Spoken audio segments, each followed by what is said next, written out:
Hi guys, pag-usapan natin na isa sa problema ng mga content creator ang page recommendation. If ang Facebook ay binigyan ka ng page not recommendable. Okay, sa page not recommendable, maraming sangay yan. Isa-isahin natin what we don't recommend. So, ang mga hindi nila nire-recommenda ay mga sensitive topic or low quality. Low quality yun yung mga for example, ang labo-labo ng mga pinupost yung videos or reels, mga ganon. Ang sensitive topic ay kunwari, nasa ospital, may ino-opera doon. Hindi nyo po pwedeng i-post yon sa Facebook. Okay? And then, false and misleading information.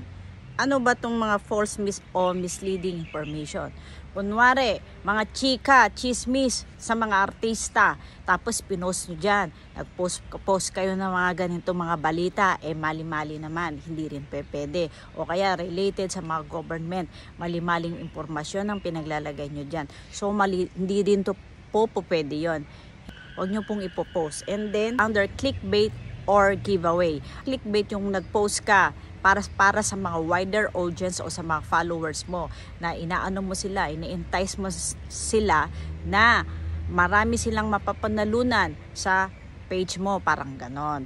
It's related sa mga parapol, pakash, pag-giveaway, lahat ng ganon.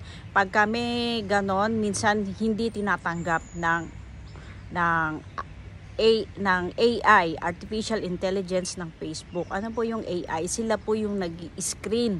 Sila yung mga tumitingin ng mga mali o hindi pwede sa Facebook.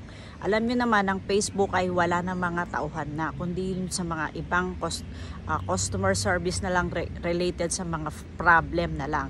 Pero yung everything, it's just all AI o yung mga programming na ang nagtitingin na mga mali-mali sa mga Facebook. Sila na talaga yung tumitingin, sumusuyod ng mga problema. Under violence and criminal behavior is ang coordinating harm and promotional crime. So yung mga nagpo-promote mga kunwari related sa yung mga mafia, mga ganon-ganon ha, bawal yon. Okay? Yan, bawal. So, mga dangerous organization. Meron naman tayong alam kahit paano kung ano-ano yung mga dangerous organization na bawal. So, hindi siya pwedeng i-post. Etong fraud and deception is under sa mga insurance yan, sa mga money scam, sa mga pyramiding, mga ganon. Restricted goods and services, yung mga firearms, mga ganon. Hindi pwede, mga pinagbabawal na gamot.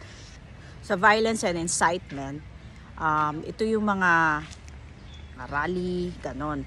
And then, sa akin kasi under ako dito sa violation na to. Pagka ang mga creator nagkaroon ng page not recommendable under violence and incitement. So, ano yung mga videos or na-post nyo? Sa akin, in my case, ang na-post ko ay yung videos na nagpunta ako sa palengke and then may tumawag sa akin, ako i-video mo, and then nag-F sign siya. Yon is consider is violence na yon sa kanila. And then safety and nudity, adult and sex exploitation. Alam niyo na yun, hindi ko na kailangan explain. Sex exploitation, yung hindi pwede kayo magbenta-benta ng mga kabataan na hindi ini-exploit nila sa ibang tao kaya sa mga organization. Bullying and harassment. Alam niyo na siguro yung bullying, hindi pwede mag-bullying kahit sino, artista o kaya mga kamag-anak nyo, kapitbahay nyo, hindi pwede. Child exploitation o kasama na rin yun. Human exploitation, pare-pareha sila. Privacy violation. Sa privacy violation, siguro ito yung pag may nag-report sa inyo. Kumare, ito, hindi ako pinapatulog sa ganito. Pwede yan regarding sa mga galit-alitan nyo o regarding yan sa utang, kung pag ni-report ka. Ayun, pwede din yon. Suicide and self-injury and eating disorder. Sa eating disorder tayo mag-focus. Sa eating disorder, hindi pwede yung mga kumakain, mukbang, hindi siya pwedeng hindi kayo pwedeng mag-post ng kumakain, mukbang. May mga